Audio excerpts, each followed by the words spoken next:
I'm sorry, Rob. Can we go back to talking about Meet Me at the Altar? I don't think I caught any of that you said, and it's such a shame. Can you? And I still can't hear you. What's gone on? Um,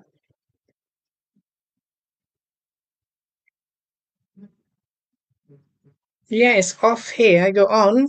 You're on. I'm on. But I can't seem.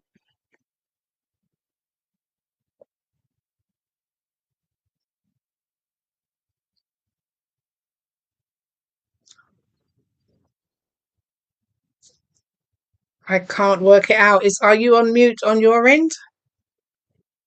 No.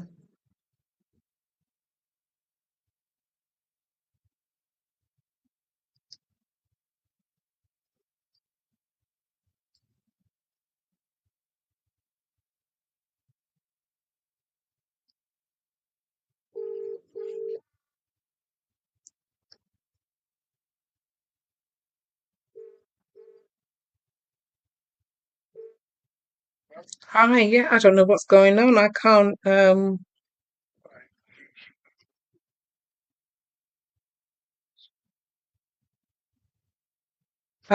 do you want to go out and come in again? Okay, I'll pause. So yeah, Meet Me at the Altar was about, like I was saying,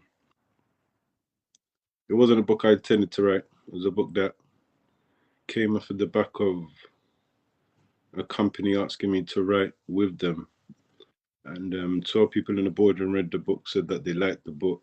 And yeah, I didn't get the deal, long story short, because they asked me to write some more and I wasn't willing to do it. A friend of mine had passed. I was mourning at the time, I wasn't in a headspace. So the book wasn't meant to be poetry at first, it was simply meant to just be a normal book. But after a couple of years, uh, I just felt like it was a R&B book. Music has like a poetic sound to it. It's not that it always rhymes, but it kind of has a poetic sound to it in the lyrics. So I thought, let me tell a poetry book. Let me test myself, challenge myself to write something in poetry format and allow me to be more vulnerable rather than tell a story from the prison to the street perspective. So yeah, I'm not sure how much you got the prison to the street perspective that I was saying before, but that's what led me onto that book because I didn't want to be perceived as just a black person who can write about the streets. They like to box your authors. They like to box your message. They like to minimalize its strength. They like to make out that prison to the streets about me changing my life, telling my story when it's about someone who has a philosophy and has a solution for a tangible conversation. But they like to box it as just myself. And if I had ego, I would run with it and say, yeah, look how I've changed. But it's way more than that. Always Yeah, has. because you moved from into a different lane, and that's okay too. You can move in whatever lane you want to. It doesn't mean because you just write about one thing that you stick with that thing. You can do romance, you can do poetry, you can do a range of whatever talent it is that's given to you. You can do it, and I've had the privilege to listen to the a little bit of Meet Me at the Altar. So glad that you trusted me to listen to that audio book. I hope that's coming, and it was absolutely fantastic Thank you. and so inspiring as well. The bits that I've had the opportunity to listen to. So I really do hope that an audio book is coming out of it. The audio book is actually with the book, just the QR code you have to scan. So when I deliver your book, you'll have it all in one. It's already done. It's ready to go. It's ready to Oh, go. that's fantastic! That's fantastic, and I was inspired by that because I've always wanted to have at least two of my books available as audiobooks. As somebody that struggles with my eyesight, to 90%, I would say, of my reading are audiobooks. Yeah. And so, yes, I'm excited about looking forward to that. And also the support that you've given me around. trying to turn my books into audio books as well. That's something that I really would like to further this year. So thank you for getting behind me Yeah, in that kind of endeavor to put our audiobooks out there, because I want them to be, widely available to yeah, everyone, but especially to people who have poor sight. So I'm looking forward to starting that project with you at some stage. yeah. Tell me or tell my listeners about um, the use of AI and how you found that experience. To be fair, I can't say that I've used AI personally, and I probably never will. Um, Google's the closest thing to AI that I use because I still see that as AI, artificial, our phones. That's the most AI that I use. Just like Google Maps. That's artificial. Okay, no, okay. Well, what I But meant was is that no, no, the book. I know the book. originally, I know the book has. Why I'm saying it like that because I know the book has yes, the AI voice, but even that's momentarily. So I'm a person I hate to have to keep asking for help to get the vision complete. And I wrote a book with that had a female voice in it. Excuse me, a female voice in it, and I had to bring that character to life through audiobook. So I read it, I wrote the lyrics, I said the lyrics, and then the idea was to ask somebody to come and record it. But at the time, I was like, this is going to take me forever. I'm a person, I don't like to wait around for people. You got to have the funds. It's not easy being an author to pay someone. So I just want to get the job done. So I found a way to get someone to alternate it to AI. So the female voices. And at part, it sounds good, but I'm not completely happy with it because I wanted the book out to get to the net. I can't sit on one thing. I'm actually going to be going back in the studio either the end of this month or the end of April. Um, and we will be re-recording it. A sister, I don't want to say her name. She told me not to say her name until it's done. But a very good artist is going to be doing the audio reading part for me and cleaning that up. But a lot of people said the audio is good with the female voice. It's just that for me, I'm like, nah, some words are a bit off. But yeah, it is what it is. It's an experiment.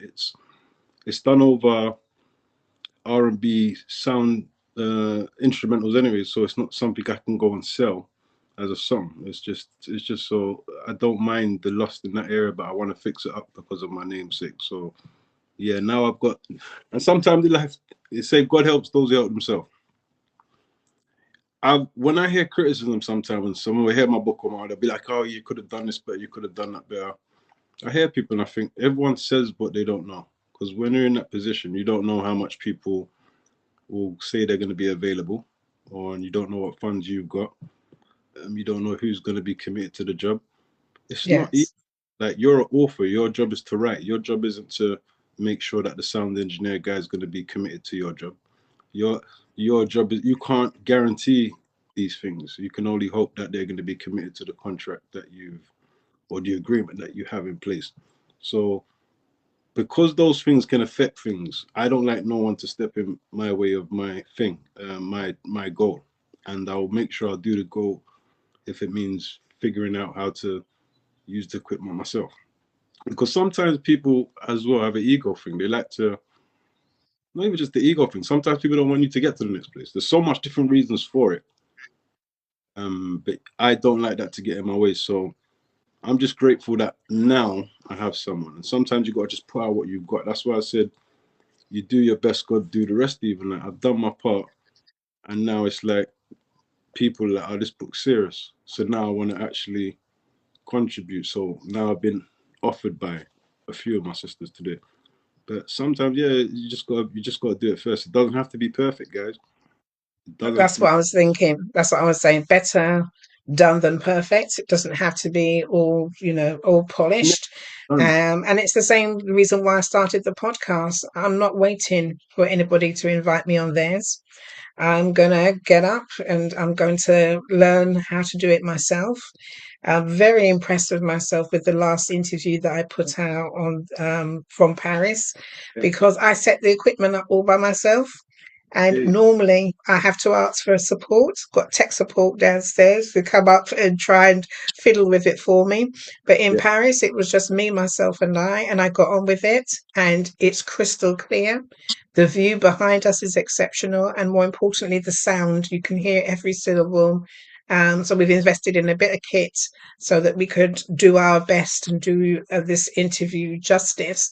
But I'm not waiting around, Rob. I'm not waiting yeah, around for anyone to give me their BBC interviews and to be on particular podcasts and so that I can say that I've arrived or whatever. Nope.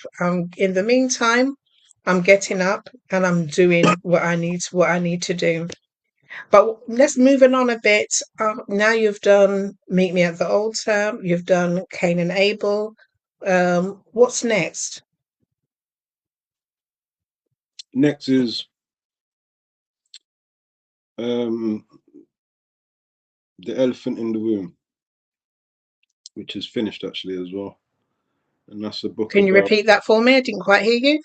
the elephant in the room, Right, right.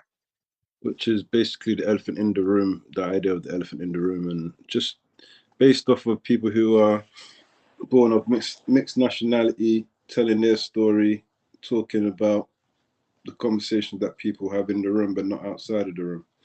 And my attempt at trying to alleviate the conversation of racism. And I won't say too much, but very powerful book. That's all I can say.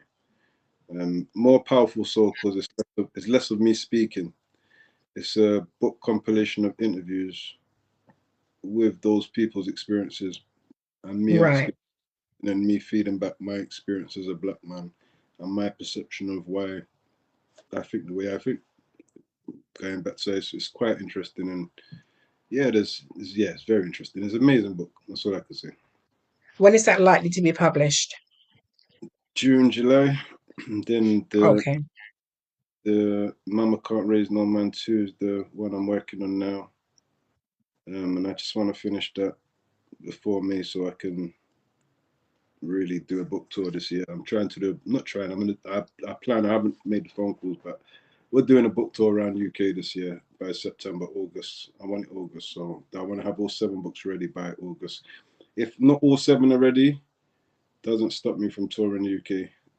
They can order the ones that are not there, but got a strong feeling that they're all 7 books will be out this year. Like so all 4 books, sorry, the 3 previous, the ones that have not been in print is the 3 previous. Mama Can't Raise No Man, Prison to the Street, Freedom from the Street. But Cain and Abel Meet Me at the Altar in print now. Cain and Abel's Summer in Holland. I've read it on the tracking device. I don't know why it's in Holland. It's in Holland getting delivered now. It's ready. Apparently it's been the product's printed. Me, sorry, The Elephant in the Room. I haven't even done the cover design yet. I need to sort that out and then I can get that printed. So I'll say June, July because I'm focused on the other stuff. And same with Mama Can't Raise No Man. If I finish writing it by May, June, July, get a cover done, it'll be ready by August. I'll be really happy to get all books by August, but I'm not going to rush magic. So meet me at the I'm sorry, Mama Can't Raise No Man 2. So much books, I'm all mixing them up. Mama Can't Raise No Man 2 is due to be out, but if it's not ready for the book tour in August, I will not force it because I feel like it's a special book. But God works funny in me sometimes. So The Elephant in the Room is a special book, but I wrote that so quickly. I'll just say 2 months writing and editing, and I'm still saying that it's one of the best books I've ever written. So yeah, I don't know what Mama Can't Raise No Man 2 is gonna do with me, but this week I've been on a roll, and the beginning parts got me excited. And yeah, I more or less know the story. It's just a different journey. I know the characters from part one. As you know, you're writing Loving the Brothers, Loving the when you're doing a part two of anything, or and I've never done a part two of anything. Yeah, I'm lying. I've done a part two of like TV series and stuff, but not in book format. So to have a continuation and to see where the characters have developed, and I've done it in screen writing. I've not done it in book writing. Mama Can't Raise No Man's got my creative juices flowing. That's all I can say. Oh, that's wonderful. That's wonderful to hear. Well, congratulations on all of the books, all seven books. I believe that there's probably seven more in you to create. And in terms of film, congratulations on your masters in film production. That's absolutely fantastic. It would be interesting to see how these books translate to the screen, if that's what you want to do, or it could be something completely different, a different avenue, which is absolutely wonderful. I have thoroughly enjoyed speaking to you Always. this afternoon. We went in deep. We said you wasn't going to, but you did go in deep. Yeah, no, But that's the kind of person that you are, and it creates a very interesting interview going forward. Where are your books available if people wanted to get hold of them? And where are you, and how can people contact you if they, want to be runners, if they want to be part of your filmmaking? How would they get hold of you? at the moment, I've just started a website, Robyn Travis online books online website. Just type my name, my website should come up. So that's the main place to contact me. But I'm still working on building up that website to look reputable. Because what I've done this time around, that's why I've taken so much time out. I've cut out the middleman in so many different ways. Had a publisher twice. I don't care for a publisher. David, Right. just about care for an editor because I respect a job outside of mine. Because I'm a boxer, I know that I need a cornerman. I can't see the whole fight. I can only see what's in front of me. So I respect the editor, but publisher, no, no one's gonna hustle me. I've let me get. No one's gonna get money where I'm struggling to get money. I'd rather put the money up on my own rights, on everything. And that's more than being a trailblazer for writing the first set of books. I feel like I'm becoming a trailblazer for saying, you know what, I'm doing it all alone. I don't need no industry. I don't need no vehicle behind me.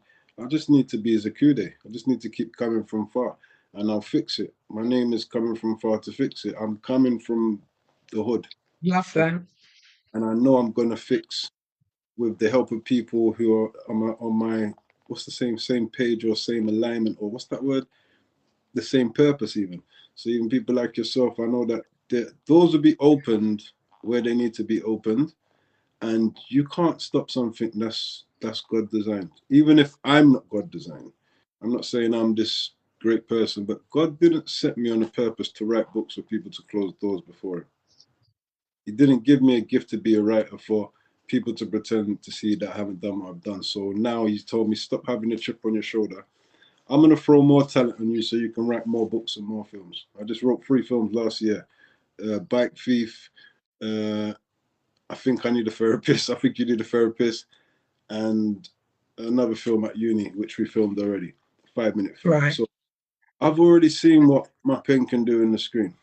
And I'm just like, are you look all right? Is this what we're I just need funders, and I say I need it. So I'm not asking for no help. I'm asking God to be my funder. So you send the funders.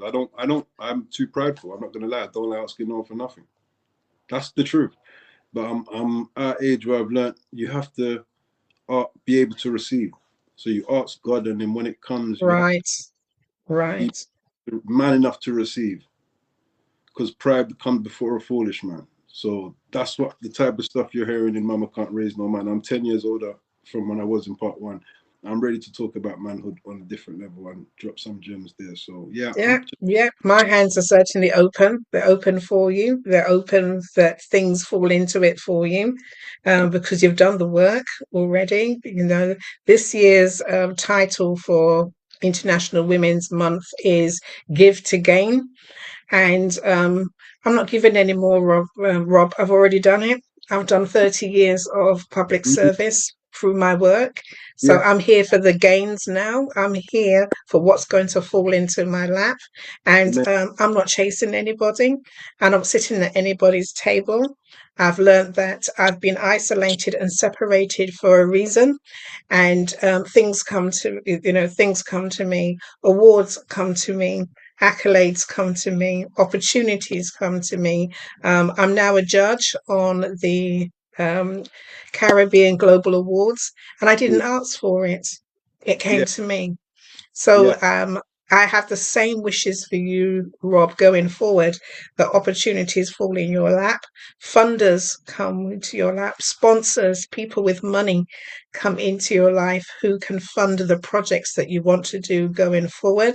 So we're looking for sponsorship, we're looking for sponsors, we're looking for other creatives to come in, because if we're doing something, we're going to do it to the best of our skill and ability. So we need makeup artists, we need wardrobes, we need, we're coming off the crest of seeing what happens in America when we concentrate on ourselves, and to see Michael B. Jordan and Yeah. the director pick up Oscars yesterday.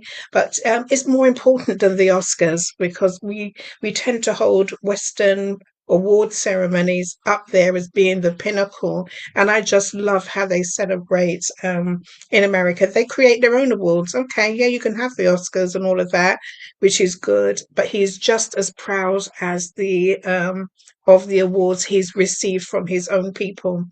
And that's why I'm a fan of smaller organizations who want Yeah. to recognize unsung heroes in the community who are doing the work. They're not going to get the Booker Prize. I'm not going to get a Booker Prize, You because to get, get a Booker Prize, I have to come with a massive publisher, one of the big four, behind me, who's going to market the book and put it out there. Um, so I'm not looking at that, but yeah. I'm grateful for all the people in my life who do nominate me, and do speak my name in rooms that I have not entered in. And God told me Himself that this year I'm going to be walking in rooms and sitting in spaces that I've never dreamed of, and it's already happened. Yeah. And it's happening. So I've learned to wait, to pause, and let the blessing come to me. All I've got to do is make sure that I'm in a position to receive. And that's exactly what you were saying as well. Are you in a position to receive what's coming to you? So I Mm. wish you all the best with that as well. I'm looking forward to coming to your premiere, red carpet. It's manifested I'm look, with a vision by saying that when you said that. I just actually saw it when you said it. Yeah, that's thank you for that. You I'm just man. looking forward to doing that. It's going to happen. I'm looking forward to seeing your family on the red carpet, and looking forward. What you've done for me by doing that. You've just ended the interview really powerfully. Because although I talk positive and I say things, do you know I don't have the end vision? I never really have the. I didn't never. What you just said, I didn't even think about that. So thank you. I didn't even think that's what has to happen, isn't it? After you make a film, you do an event, and then people come in the red carpet, and then it gets seen. Okay, I weren't thinking like that. I'm just thinking, I'm so creative. I'm in the film now. My brain's still making the film. Yeah, So thank you for giving me you manifested the final piece. Thank you so much. Again, thank you. Always thank you. Really grateful no to. problem. No problem at all. It's been wonderful talking to you this afternoon. I wish you all the best, and stay there. I'm going to pause the recording, but thank you so much for joining me on the Unedited Conversations podcast. Thank you so much for having me.